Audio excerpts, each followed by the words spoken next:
जय मसीह की। आप लोगों को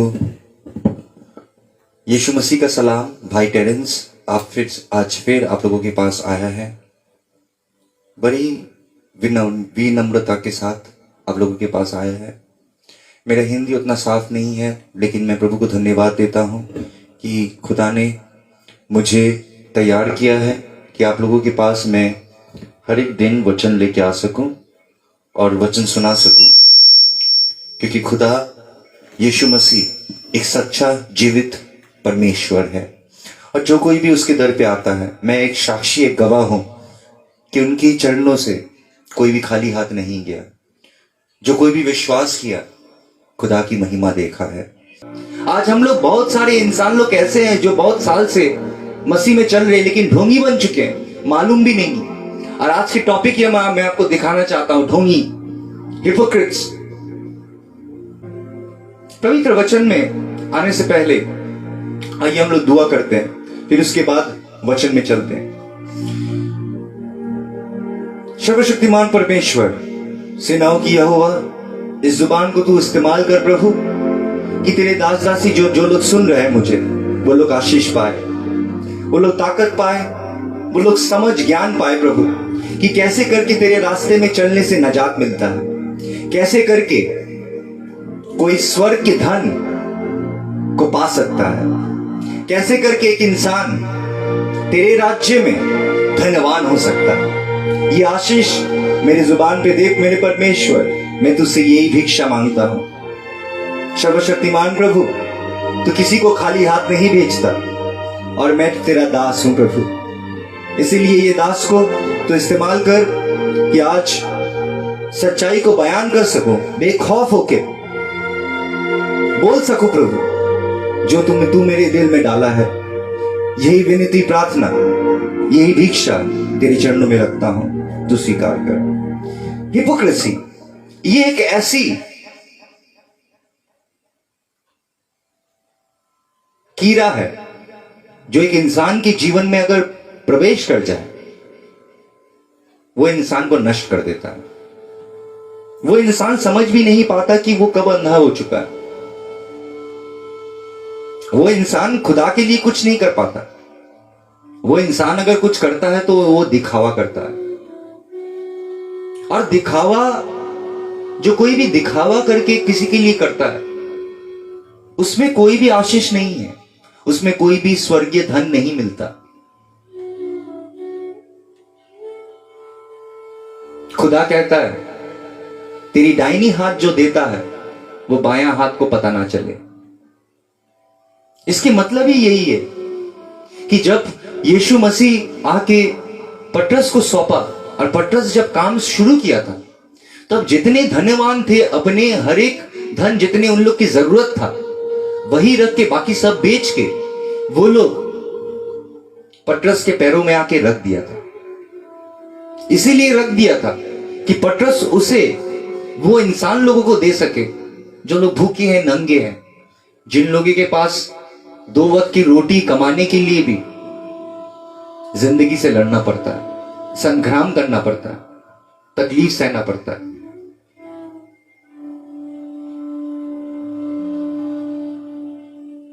आज देखिए, मैं कुछ कमाता नहीं है, मेरे अपना कोई कमाई नहीं है, साइड कमाई नहीं है,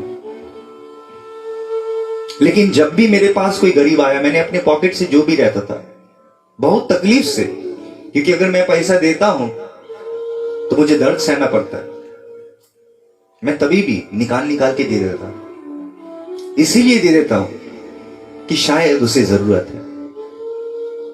कभी कभी मेरे पॉकेट पूरा खाली हो गया। एक बार रास्ता से आते आते मैंने अपने पूरे भाड़ा दे दिया, और भाड़ा देने के बाद मेरे आने की कोई संभावना नहीं था। और जब मैंने दिया, मैं आधा रास्ता चलते चलते मैं जब जा रहा था, तभी मसीह ने मेरे एक दोस्त को बाइक के साथ भेज दिया था। मैंने रास्ता में देखा और वो मुझे घर तक छोड़ा। मेरी जिंदगी में ऐसे पड़ाव बहुत आया, जहां मैं 3 घंटा 4 घंटा पैदल चल के दूर दूर तक गया। इसीलिए चलने में आज भी मेरे जितने माए हैं, मेरे साथ चलने के लिए डरते हैं, कि जब भी मैं चलने की बात करता हूं वो लोग डर जाते हैं, क्योंकि मैं इतना चलाता हूं। और पवित्र वचन में आने से पहले मैं आप लोगों से कहना चाहता हूं कि ये सबसे बड़ा अंश होता है, जो अंश एक इंसान जब पाता है यीशु मसीह को, उसे और कोई चीज की जरूरत नहीं होता। उसके जो नीड्स होता है वो आस्ते आस्ते इतने कम हो जाता है कि उसके नीड्स सब मसीह से पूरा होता है। कैसे करके मैं कह रहा हूं, क्योंकि मसीह एक इंसान को पूरा बदल देता है। आज देखिए, जब मसीह मेरे जिंदगी में नहीं था, मेरा नीड्स बहुत था। I used to crave for attention, कि ये मुझे देखा नहीं, और उन दुनिया के लिए मैं सस्ता था, अपने आप को सजाता था, लेंस पहनता था, आंखों में हल्का काजल लगा लेता था कि देखने में खूबसूरत लगे। अगर देखने में खूबसूरत लगे तो इंसान लोग भा जाएगा और हमको अपने साथ रखेगा। और मैं इंसान लोग के लिए हर एक चीज करता था। नया नया ब्रांडेड कपड़ा पहनता था कि बड़ा बड़ा जगह जा सकूं, खूबसूरत इंसान से मिल सकूं, दोस्ती बना सकूं, उन लोगों के साथ उठ बैठ सकूं जिन लोगों के पास ताकत है, सोर्स है, पैसा है, कि मुझे कोई छू ना सके। क्योंकि इस दुनिया में सोचिए, आज मैं सोच रहा था, मैं अपने कुत्ता को पूरा दिन बांध के रखता हूं। पूरा दिन मेरे बेड के नीचे में मेरे कुत्ता भला हुआ रहता है, लेकिन मैं अपने कुत्ता से बहुत प्यार करता हूं, इतना बहुत प्यार करता हूं, इतना प्यार करता हूं कि मुझे तकलीफ होता है, मैं उसे बांध के रखता हूं। और यही मैं सवाल पूछ रहा था, क्यों मुझे जिससे मैं इतना प्यार करता हूं उसे बांध के रखना पड़ रहा है।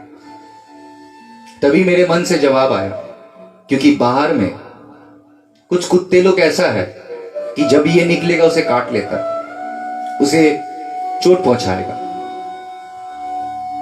ये चीज जब मैं जानता हूं और ये चीज जब मेरे जहन में है, उसे मुझे बांध के रखना पड़ता है। वो रोता है, चिल्लाता है, लेकिन मुझे कुछ किया नहीं जा सकता। आज देखिए, हम लोग सब ऐसे ही जी रहे, क्योंकि हम लोग को मालूम है बाहर में क्या क्या हो सकता है, क्या क्या घटना घट रहा है इस दुनिया में, जो चीज हम लोग के जहन के बाहर में है। सोच भी नहीं सकते, अगर मेरे परिवार के साथ ऐसा हो जाए तो मैं क्या करूंगा।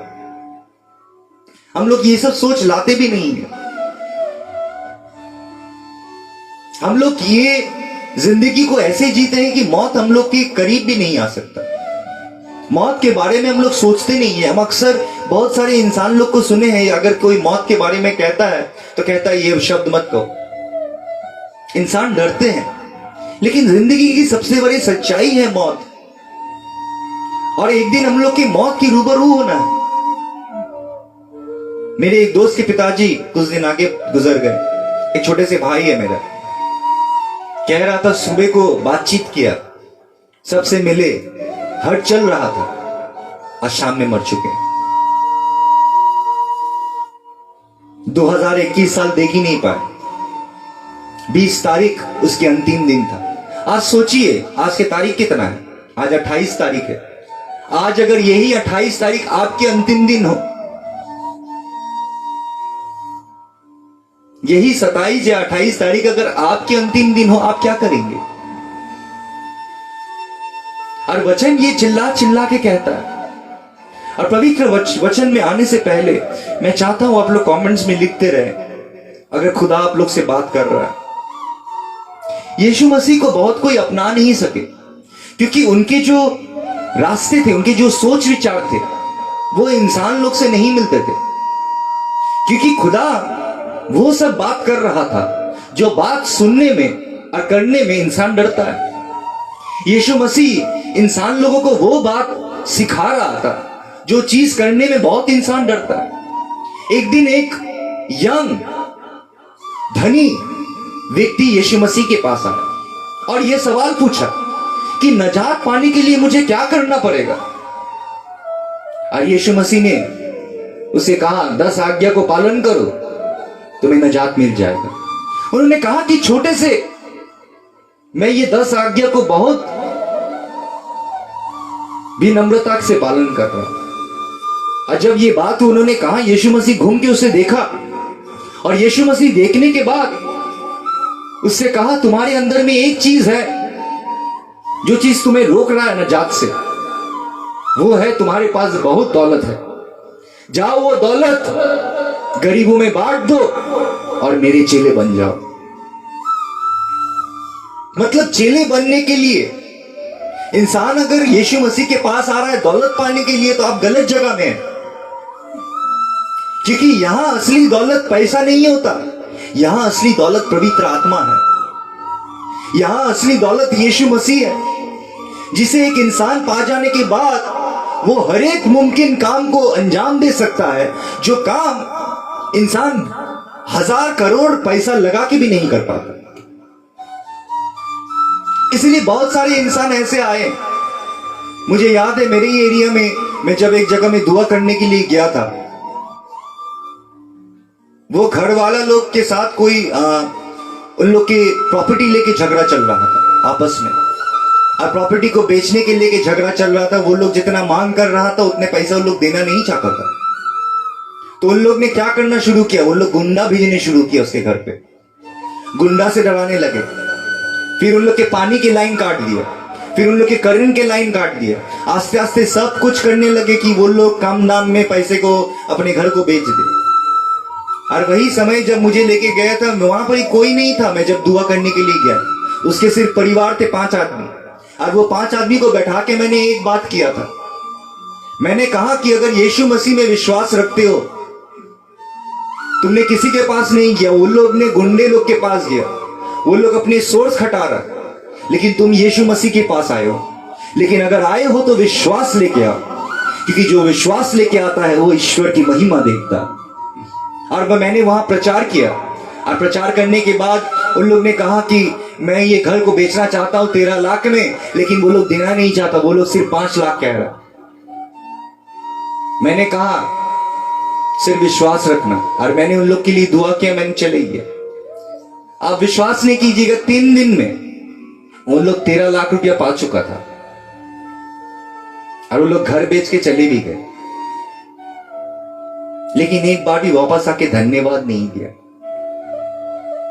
आज बहुत सारे इंसान ऐसे हैं कि धन्यवाद देने से डरते हैं कि अगर धन्यवाद देना होगा तो खर्चा है। आप जब अपने शॉपिंग के लिए जाते हैं तब खर्चे में तो सोचते नहीं है। जब आप बाहर में जाते हैं, कोई चीज पसंद आता है, तब खर्चे के लिए सोचते नहीं है, तब प्राइस टैग तो नहीं देखते। लेकिन जब खुदा के लिए अगर कोई इंसान कोई खर्चा करता है, तो उसमें बहुत इंसान सोच में पड़ जाते। आज देखिए कि सब कोई, जितने क्रिसमस मीटिंग्स हो रहा है, सब क्रिसमस मीटिंग में ये नहीं हो रहा है कि पवित्र आत्मा आ रहा है, पवित्र आत्मा आके इंसान को एक कर रहा, नहीं। सब show, they are putting up a show. उन लोग की डेकोरेशन कैसा, 70-80 हजार कर 1 लाख 1.5 लाख दे के उन लोग डेकोरेशन करता है। आके पूछ रहे डेकोरेशन कैसा हुआ, लेकिन ये जानने की कोशिश कोई नहीं किया कि आज पवित्र आत्मा ने कितने काम किया और वचन कैसा हुआ, और वचन इंसान के जीवन में क्या कर रहा है। पवित्र वचन में चलते हैं। बहुत सारे इंसान ऐसे थे जो यीशु मसीह के वचन को ले नहीं पाए, यीशु मसीह की रास्ता को ले नहीं पाए, और जैसे यीशु मसीह चलते थे उसे भी मान नहीं पाए। उसमें से एक था, हम लोग देखते हैं मार्कुस की 6 अध्याय 1 पद संख्या से 6 तक हम लोग पढ़ेंगे। Jesus left there and went to his hometown, accompanied by his disciple. अब यीशु मसीह एक जगह छोड़ के अपने घर की ओर बढ़े, जहां यीशु मसीह रहते थे, और उनके साथ चले उनके चेले लोग। और वो समय था विश्राम के समय। It was Sabbath. He began to teach in the synagogue. वो जहां पर ही जन्म लिए थे, जहां उनकी घर था, जहां मरियम रहती थी, वो वहीं गया और वहीं जाके वो मंदिर में सिखाने लगे। और जब वो मंदिर में सिखाने लगे, बहुत सारे इंसान सुन के आश्चर्य करने लगा कि where did this man get these things, कि कहां से ये यीशु जिन लोग को हम लोग जानते हैं उसके पास ऐसे सामर्थ्य आ गया. They ask, what's this wisdom that has been given him? ये क्या ज्ञान है जो उसे दिया गया? ये ज्ञान कहां से वो पाया है? उसके शहर के लोग ये बात कहने लगे. What are these remarkable miracles he is performing? कहने लगे ये आश्चर्य काम कैसे करके कर रहा है? Isn't this the carpenter? क्या ये कारपेंटर नहीं है? क्या ये मेरी का बेटा नहीं है? क्या इसके भाई के नाम जेम्स, याकूब, यूसुफ और जूडस नहीं है? सिमियन नहीं है जो कि यीशु मसीह के भाई लोग था? Aren't his sisters here with us? क्या इनके बहन लोग मेरे साथ नहीं है? उसके जितने भी एरिया के इंसान लोग थे वो लोग ये सब सवाल करने लगे और उसके बाद वो लोग भला बुरा कहने लगे यीशु मसीह के बारे में. जो सही से काम कर रहा था, जो सही रास्ता दिखाने का कोशिश कर रहा था, कोई और नहीं, उनके अपने ही उनके विरुद्ध खड़े होके. आज देखिए मंडली में भी जो मंडली यीशु मसीह के काम कर रहा, कोई बाहर के आदमी खड़ा नहीं होता, मंडली के ही आदमी खड़ा होके प्रचारक के विरुद्ध में हो जाता, प्रचारक को अपमान करता है जैसे ये लोग वो समय में यीशु मसीह को किया. और इसलिए यीशु मसीह अपने चेले लोग को भी एक ही बात बोले ये आश्चर्य मत करना कि अगर तुमसे कोई नफरत करे, ये आश्चर्य मत करना क्योंकि तुमसे पहले वो नफरत मुझसे किया. और यीशु मसीह यही बात जाहिर कर रहे थे कि उनके जो तरीका था, उनके जो सोच विचार था, उनके जो वचन था, जो वचन अगर कोई इंसान ये वचन लेके चलता है वो सबसे बड़े चीज से बच जाता है और वो है मौत, जो है अंतिम चीज, वो उससे बच जाता है.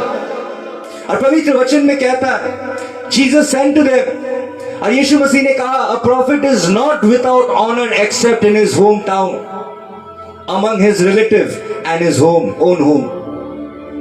उन्होंने कहा कोई भी भविष्यवक्ता अपने घर में सम्मान नहीं पाता या अपने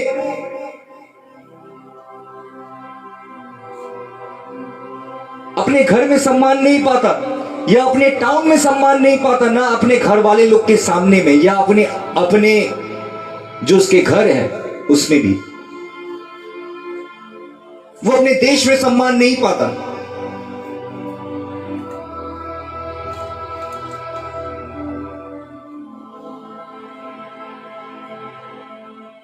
और यीशु मसीह के विरुद्ध उन लोग खड़े हो गए.